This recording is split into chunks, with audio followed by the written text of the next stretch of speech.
So there I was, just minding my own business, like any other Tuesday. You know those days where nothing particularly exciting happens, but nothing bad does either? A good, solid, unremarkable Tuesday. I'd woken up a little late, blame it on the comfort of my own bed, which, let's be honest, is a luxury I appreciate more and more these days. Grabbed my usual coffee from that little independent spot on Elm Street. Brenda always knows my order. A black drip, no fuss. The kind of place where the barista smiles and actually means it not just because the corporate handbook tells them to. I took my cup, said thanks, and headed out. The crisp morning air doing its usual trick of waking me up properly. My plan for the day was simple. Hit the grocery store, grab some supplies for the weekend, maybe finally tackle that overflowing laundry basket that had been silently judging me from the corner of my bedroom for 3 days straight. Classic adulting, right? Nothing glamorous, but satisfying in its own quiet way. As I was pushing my cart through the produce aisle, humming some forgotten earworm, I found myself mentally drifting. It usually happens when I'm doing something mindless. My thoughts always seem to wander back to the cabin. My cabin is a little slice of heaven up in the mountains, about an hour and a half outside the city. Rustic, a bit rough around the edges, but it's mine. No neighbors close enough to hear my questionable singing. No shared walls.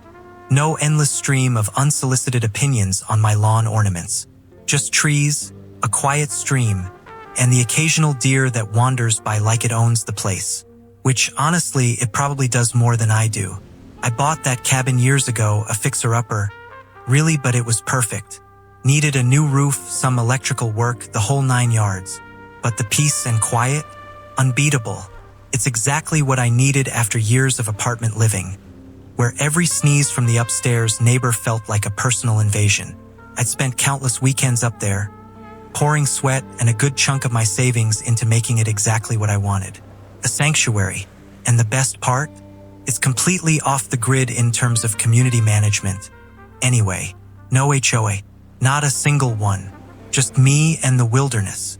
That was a non-negotiable when I bought it. After hearing all those horror stories from friends stuck in places with overzealous homeowner associations, dictating everything from paint colors to the precise height of their mailbox flag. No thank you. My cabin, my rules, or, nature's rules, which are far more agreeable. I remember thinking to myself, as I picked out a particularly ripe avocado, how lucky I was. Seriously, truly lucky, to have that escape, that quiet place where I could just be. It was a comforting thought, a warm little glow in the background of my mundane Tuesday. I pictured the porch swing, the view of the pines, the smell of fresh wood smoke from the fireplace. Pure bliss. The rest of the grocery run was uneventful. Check out, load the car, drive home. Just another Tuesday ticking along, predictable and calm. I even managed to get that laundry started, feeling a small surge of accomplishment. I was just about to settle down with a sandwich and catch up on some mindless YouTube videos. Probably some guy fixing up an old car or something equally chill when my phone buzzed. It wasn't a text, not a call, but an email. An unfamiliar sender. A subject line that made my brow furrow immediately. Urgent property access request. My first thought was, oh, what's this about? But then I shrugged it off. Probably spam. Or some local utility company sending a generic notice that didn't apply to me. I mean, my house in the city was fine, and my cabin was miles away from any organized craziness. Still, something about the urgent part and the official-looking sender address made me pause before just deleting it.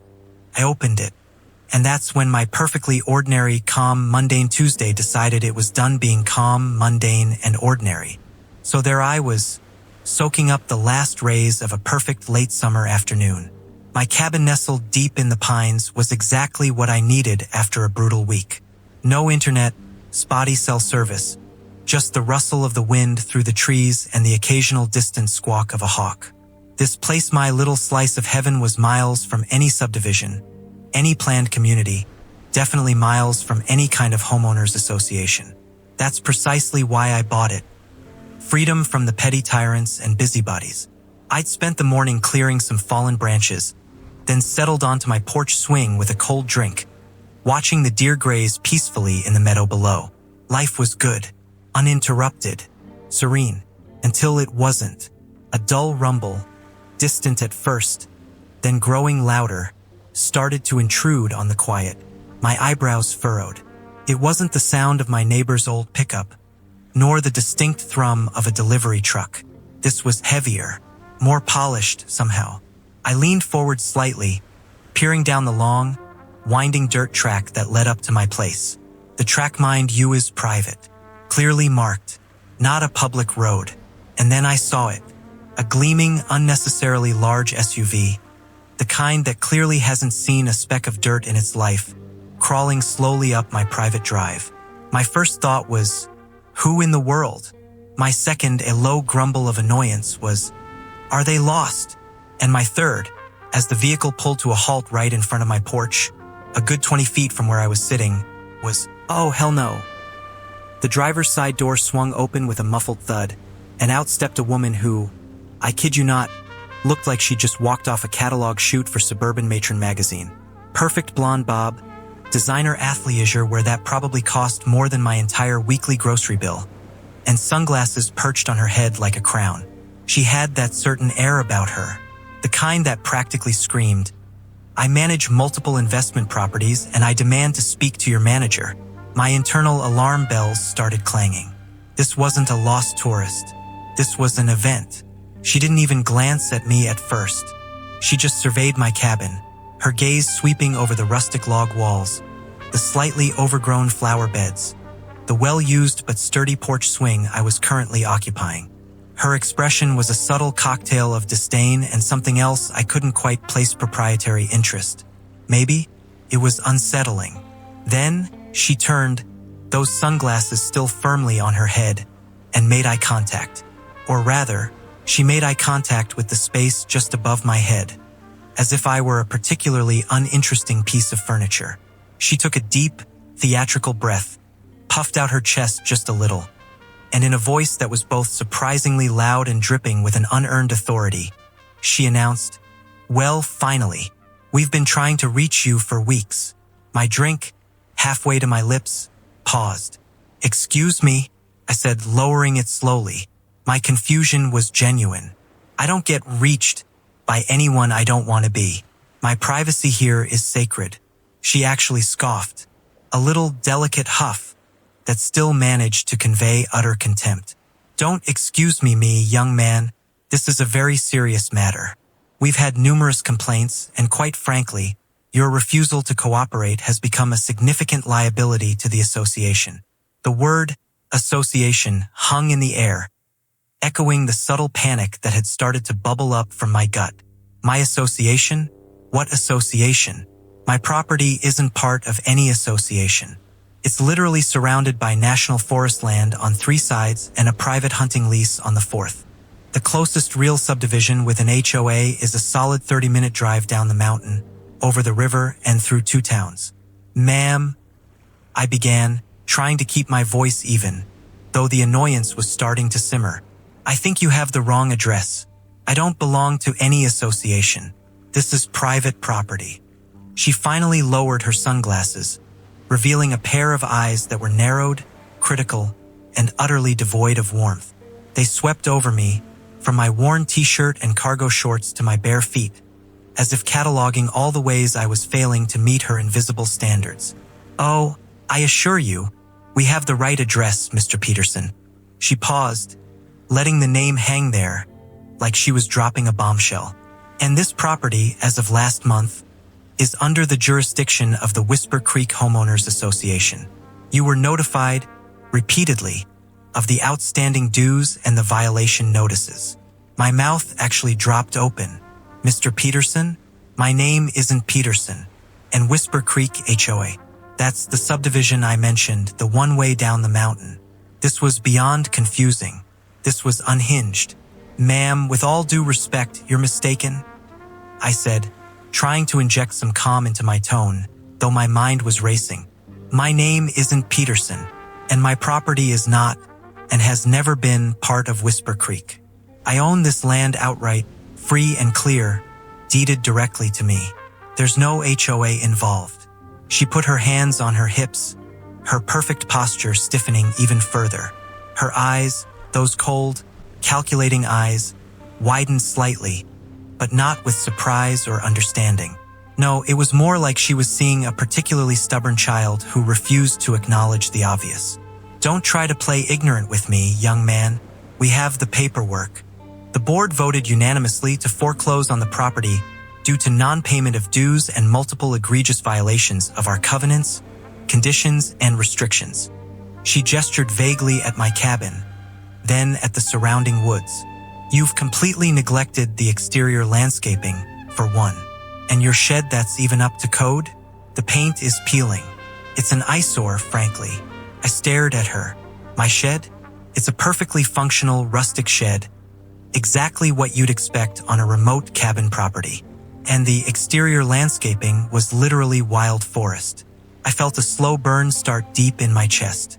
This woman, Melinda, was not only on my private property, making absurd demands, but she was actively insulting my home and my property based on rules that didn't even apply to me. "Foreclose," I repeated, my voice a dangerous whisper. "On my property? Because of your HOA, which I'm not a part of. You understand how completely insane that sounds, right?" She seemed to take my incredulity as defiance. Her chin jutted out. "It's all perfectly legal, Mr. Peterson. The board is well within its rights. And frankly, your squatting here is only making things worse. We've been instructed to perform an initial inspection to assess the extent of the damage and to prepare the property for sale." She took a step towards my porch, her hand reaching for the doorknob. "Whoa, whoa, whoa." I shot up from the swing, my blood pressure skyrocketing. "You are not touching my door. You are not entering my home. You are not inspecting anything. You are trespassing. Get off my property. Now." My voice, usually calm, was laced with an anger that surprised even me. The peaceful afternoon had evaporated, replaced by a surge of adrenaline and incredulity.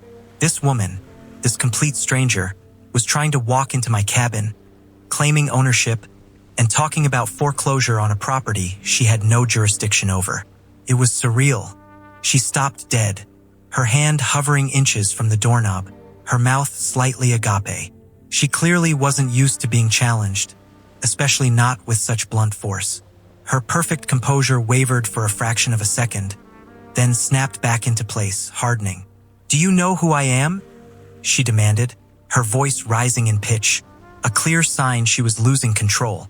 "I am Melinda Vance, president of the Whisper Creek Homeowners Association, and I am here on official business. You are impeding an authorized entry onto an association-owned property." Melinda Vance, right? The name meant absolutely nothing to me. And association-owned property? My cabin?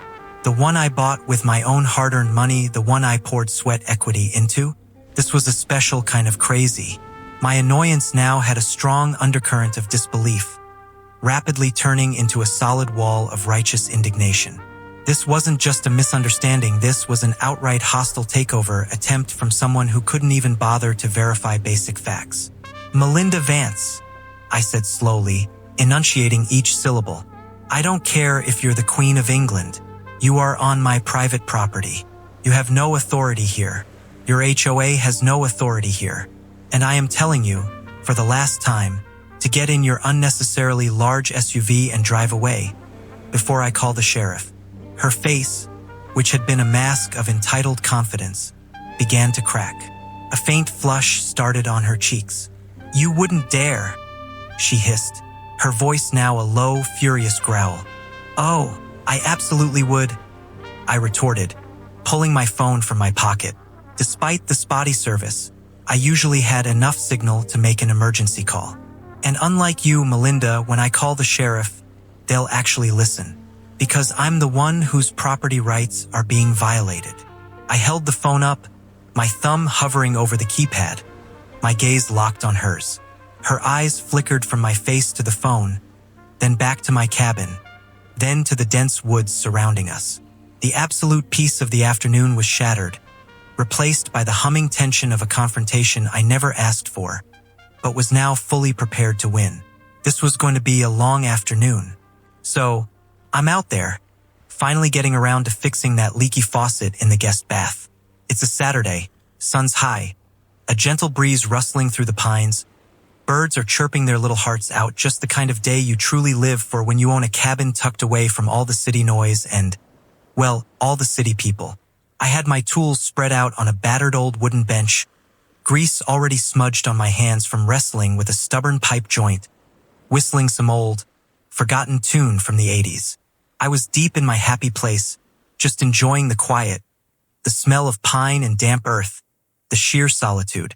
I thought, foolishly, ridiculously, that the brief, bizarre encounter from last week where some HOA busybody tried to tell me I needed a permit to paint my shed, a shed, mind you, that sits on my private land, nowhere near their precious paved roads, was a one-off. A classic misunderstanding, easily resolved with a polite, firm explanation. Just a little small-town quirk. Oh, how utterly, ridiculously naive I was. Suddenly, a shadow, sharper and more defined than any tree shadow, falls over my workbench, blocking the precious sunshine.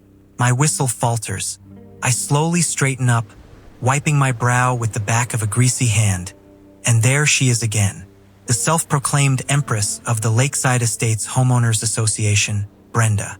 Her perfectly coiffed, lacquered blonde hair sprayed into an immovable helmet looked so ludicrously out of place against the raw, rustic backdrop of my cabin. It seemed to practically glow with self-importance, reflecting the sun in a blinding flash that momentarily made me squint. She wasn't alone this time either. Flanking her, like slightly less impressive gargoyles, were two men.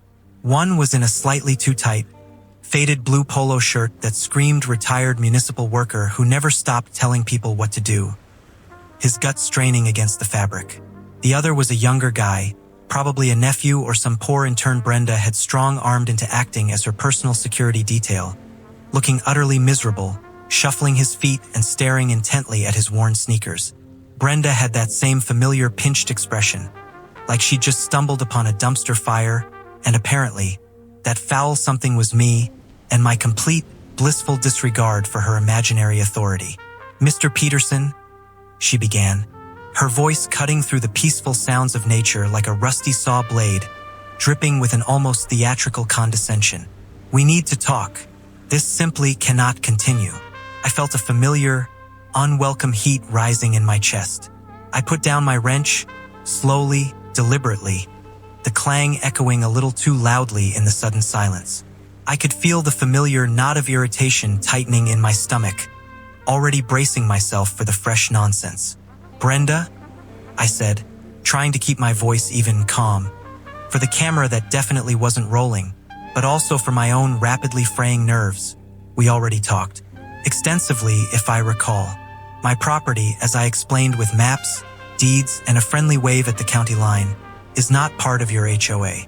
It's outside your jurisdiction. There's no ambiguity here. It's not complicated." She actually laughed. Not a friendly, amused chuckle, mind you. This was a sharp, dismissive, superior little huff of air that seemed to say, "Oh, you poor, deluded, unsophisticated fool. You really think that makes a difference?" Her eyes narrowed to mere slits, and in the unforgiving, harsh afternoon sun, the lines around them seemed to deepen, giving her face an almost gaunt, predatory look.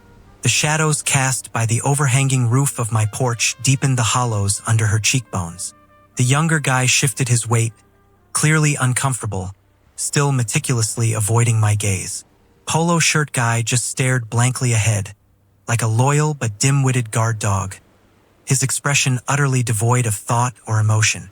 "Oh, we're well aware of your claims, Mr. Peterson." Brenda sneered, emphasizing claims, as if it were a dirty word, something repugnant. Her tone implied I was fabricating the entire county map. However, new information has come to light. The board, after a lengthy emergency session last night, a session I chaired, naturally has reviewed your situation extensively. And frankly, we're quite disturbed. Deeply disturbed. I just blinked at her. A slow, incredulous blink. New information? What new information? What could possibly change the immutable geographical fact that my cabin was a good half-mile outside their HOA boundary? A fact confirmed by county records, property deeds, tax assessments, and pretty much every single map ever drawn of this area? Did they redraw the county lines overnight? Did a new continent magically appear and push my cabin into their territory? Disturbed by what exactly, Brenda? I asked, leaning back against my workbench, crossing my arms over my chest, trying to project an air of calm I absolutely did not feel. My patience, which I usually had in spades, was wearing thinner than an old pair of jeans. Very, very thin. The sun seemed to intensify its glare, casting stark, almost theatrical shadows from the eaves of my cabin, making Brenda's already severe expression seem even more sinister. "We have reason to believe," she continued, lowering her voice conspiratorially, as if sharing top-secret intelligence, but loud enough for the very startled squirrel in the oak tree to hear, "that you were evicted from your previous residence." For a split second, a truly disorienting split second, I actually thought I hadn't heard her correctly. Evicted? Me? The accusation hung in the still afternoon air. Absurd, completely out of left field, and utterly baffling. My jaw, I swear, almost unhinged itself and dropped to the floor. I stared at her, then at the two blank-faced stooges behind her, waiting for a punchline, a hidden camera, some sign that this was all an elaborate prank. There wasn't one. Brenda's face was deadly serious, almost triumphant. Evicted, I repeated, the word tasting like ash, like old dirt in my mouth. My mind raced, trying to process the sheer audacity. "Brenda, what on earth are you talking about? Are you insane? I sold my last house, full market value, cash in hand, closed the deal in under 30 days, moved here willingly and happily. I have all the paperwork to prove it. What does that even have to do with anything? And more importantly, what in God's green earth gives you the right to dig into my personal history, fabricate outright lies, and then parade them around my property?" Her smile, if you could call it that, was utterly chilling. It didn't reach her eyes, which remained cold, calculating, and disturbingly devoid of any genuine human emotion. "Well, Mr. Peterson," she purred, drawing out my name, making it sound like an insult. "The board is gravely concerned about the type of resident we allow in the area.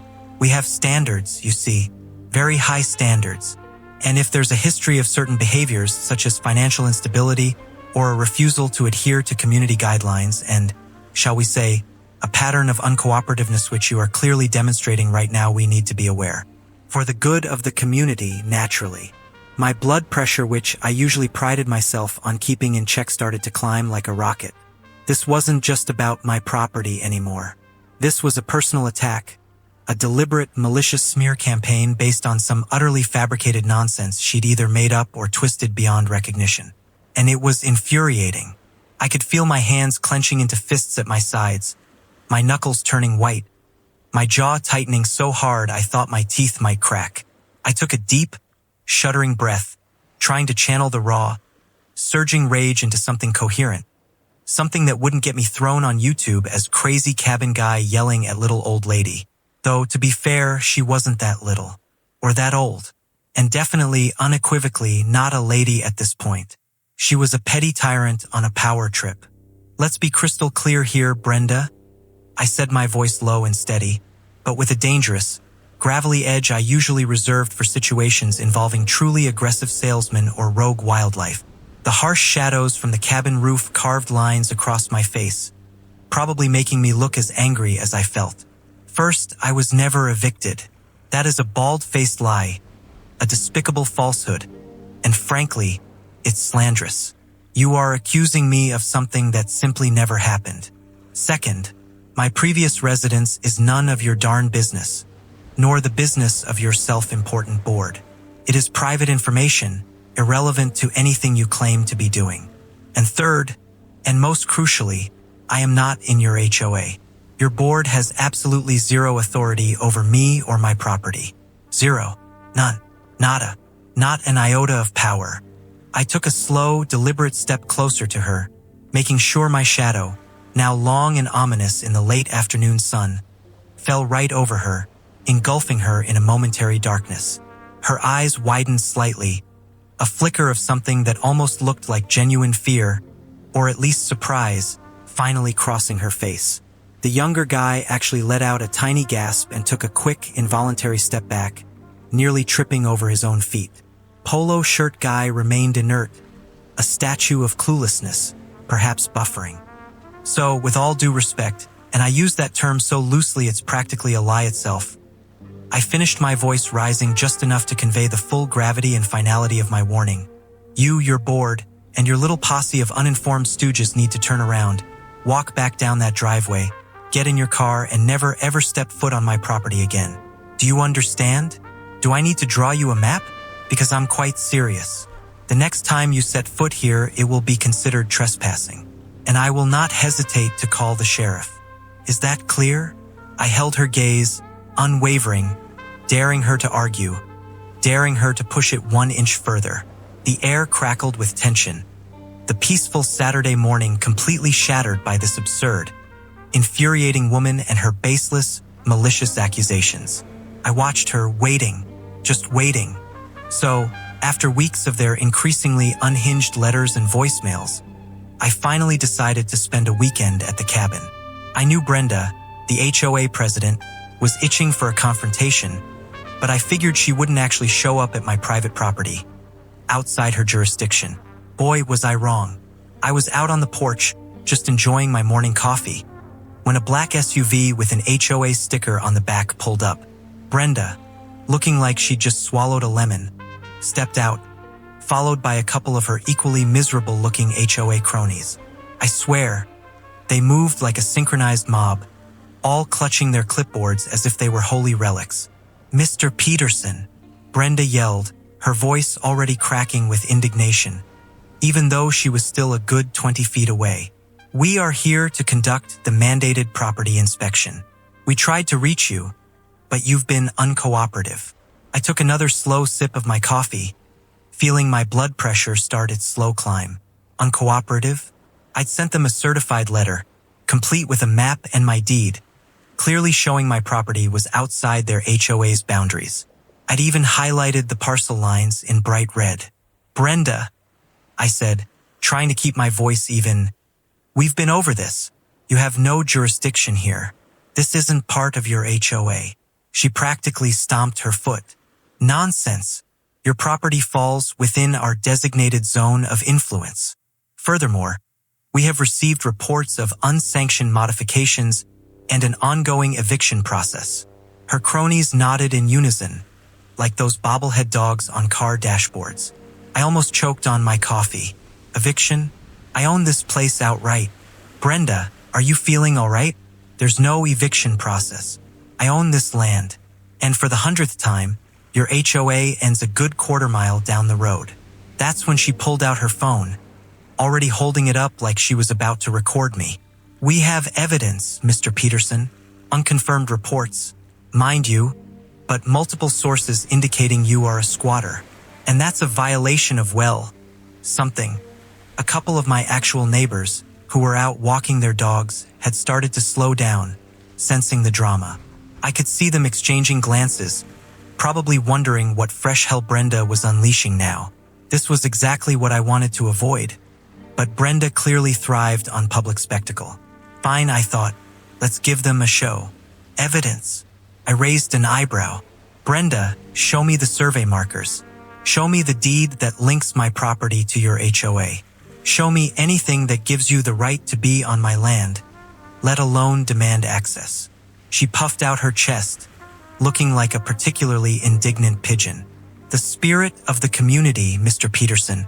We have a right to ensure standards are upheld. The spirit of the community doesn't supersede property law, Brenda." I shot back, my patience wearing thin. I went inside quickly and grabbed the folder I'd prepared. This was it, the big reveal. When I came back out, I unfolded a large, professionally surveyed map of the area. It clearly delineated the HOA boundaries, and just as clearly, my cabin was outside of it, a lone island in a sea of their supposed dominion. I pointed to the thick red line on the map. "This, Brenda, is your HOA boundary. And this," I traced my finger over my property, "is my land. See the space in between? That's where your authority ends." Her eyes darted between the map and my face, her carefully constructed facade starting to crack. That's an old map. It's been updated. We expanded. she shrieked, her voice rising several octaves. Her cronies looked less certain now, glancing nervously at each other. Oh, really? I pulled out another Document A certified copy of the county's most recent land deed and boundary report, complete with the county seal, because this Brenda is dated last month, and it explicitly states the HOA boundaries are precisely where they've always been. Your expansion is purely in your own head. That's when the dam broke. Her face went from indignant red to a mottled purple. You liar. You're trying to trick us. This is a deliberate attempt to undermine the association. We have an obligation to protect property values. We know you're hiding something in there, probably a dilapidated shed or some illegal chickens. She was practically spitting the words, gesticulating wildly towards my perfectly maintained cabin. The neighbors had stopped completely now, some pulling out their phones. I could feel the heat of their attention and the acute second-hand embarrassment radiating from them. Brenda was unraveling beautifully. Brenda, I said, keeping my voice calm, almost mockingly so. I have no shed, and certainly no chickens, and I'm hiding nothing, but you are trespassing and making baseless accusations. And frankly, you're making a fool of yourself in front of half the neighborhood. That last part hit her like a physical blow. Her eyes widened, seeing the phones, hearing the murmurs from the small crowd. Her face crumpled, not in sadness, but in pure, unadulterated rage at being publicly exposed and embarrassed. You think this is funny? She shrieked, her voice reaching a crescendo that probably startled birds out of trees. She lunged forward, her clipboard clattering to the ground, her face a mask of fury. You will not disrespect the HOA. We are the authority. You will regret this, Mr. Peterson. You will regret this. Her voice was high-pitched and completely unhinged. She started pointing wildly, first at me, then at the neighbors who were now openly recording, then back at my cabin. It was a full-blown grade A meltdown. Her cronies, looking utterly mortified, were trying to subtly pull her back, whispering urgently, Brenda, please calm down. But she was beyond calming down. She started pacing in a tight circle, throwing her arms up in exasperation, yelling about property values, rogue owners, and her duty to the community. It was pure, unfiltered chaos. My neighbors were just staring, some with jaws agape, others clearly trying to suppress laughter. One guy gave me a thumbs up. I just stood there, arms crossed, watching the spectacle. The satisfaction was immense. All those harassing letters, all those empty threats, culminating in this glorious public implosion. It was a beautiful thing to witness. I just let her scream, knowing every word she uttered was solid gold for my own peace of mind, and probably for a few viral videos. This wasn't just my vindication, it was a masterclass in how not to be an HOA president. The show was far from over, but the climax? Oh, it was hitting just right. So, the deputy, a grizzled guy named Miller, just stood there, arms crossed, listening to Mrs. Peterson ramble on about jurisdiction and squatters and how my cabin was right in the middle of their scenic overlook zone. Her face was practically puce, veins popping in her neck like a roadmap to entitlement. I, meanwhile, just leaned against my porch post, trying to keep my breathing even, clutching my property deed like it was a winning lottery ticket. Miller finally held up a hand, cutting off her tirade mid-sentence. Ma'am, he said, his voice flat and tired. We've been over this. Mr. Dawson here has provided documentation for his property. Deeds, surveys, tax records. All of it. And none of it indicates his land is part of your HOA's jurisdiction. Mrs. Peterson's jaw dropped, then snapped shut with an audible click. But the maps, the old surveys. Mr. Henderson, the previous owner, he was a member. He had to be, she shrieked, pointing a trembling, manicured finger at my cabin. She was practically vibrating with indignation. Cleared my throat. Mrs. Peterson, with all due respect, Mr. Henderson sold this property to me directly. He also confirmed in writing that he was never part of your specific HOA. His previous property, which was in an HOA, was down the road and sold years ago. This cabin, this land, has always been separate. I even had an affidavit from Mr. Henderson, bless his heart, who'd seen this kind of HOA overreach before. Deputy Miller nodded slowly, then turned to Mrs. Peterson. Ma'am, Mr. Dawson's paperwork clearly shows his property line ends a good 100 feet outside your HOA's legal boundaries. It's an independent parcel. And as for your claim he was evicted, there's absolutely no record of it with the county or state. Zero. Nada. The air crackled. Mrs. Peterson's eyes, usually narrowed into judgmental slits, were wide with disbelief. This is outrageous. This is a clear violation of our community standards. We have a right to maintain our property values. He's lowering them just by existing, she wailed, truly believing she was the aggrieved party. I bit back a sarcastic laugh. My property values? Lady, your HOA was trying to claim property they didn't own. Deputy Miller, though, wasn't amused. He took a step closer to Mrs. Peterson, his posture shifting slightly, becoming more official. Mrs. Peterson, let me be very clear. You have no legal claim to this property. You have no right to demand access, and you certainly have no right to claim Mr. Dawson was evicted when he wasn't. Your continued harassment constitutes trespassing and could lead to further legal action against you and your HOA. His gaze was unwavering. The color drained from her face. The bluster, the righteous indignation, it all just seemed to deflate out of her like a punctured balloon. She actually took a step back, her mouth working but no sound coming out. It was a beautiful, beautiful sight. Furthermore, Miller continued, Mr. Dawson has also provided us with a stack of documented complaints regarding the HOA's attempts to trespass and intimidate him. We recommend you cease all contact immediately. Her eyes darted to me, a flicker of something that looked like fear, or maybe just pure, unadulterated embarrassment, finally replacing the fury. She didn't say another word, just turned on her heel and practically stomped back to her golf cart, her HOA committee members trailing behind her like deflated balloons. They didn't even make eye contact with me. I watched them go, a long, slow breath escaping my lungs. The tension that had been coiled in my stomach for weeks finally started to unwind. Deputy Miller gave me a small, almost imperceptible nod. Keep your doors locked, Mr. Dawson, and don't hesitate to call if they try anything else. Thanks, Deputy, I said, the relief washing over me so completely I almost sagged. You have no idea, he just grunted, then turned and walked back to his cruiser. As the dust settled and the deputy's car disappeared down the dirt road, I stood there on my porch, my cabin bathed in the warm afternoon sun. It was finally quiet. My cabin, my land, and these entitled HOA busybodies were finally out of my hair. The satisfaction was palpable, a warm glow spreading through me.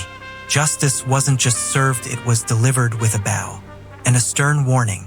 I leaned back against the post, a genuine smile finally breaking through. Man, that felt good. So here we are, a little while after the whole HOA debacle, and honestly, I'm still trying to untangle the pretzel logic that led to that entire afternoon. It's one of those stories you tell at a barbecue, you know? And people just stare at you, eyes wide, waiting for the punchline, only there isn't one. It just happened, and it truly beggars belief. When she was standing there, practically vibrating with a self-assured indignation that could power a small city on my property, demanding I let her into my cabin because she thought I was evicted by her HOA. An HOA I'm not even a part of. I genuinely thought I was trapped in some kind of bizarre, hidden camera prank show. I half expected Ashton Kutcher to leap out from behind a cedar tree, yelling, "You got punked."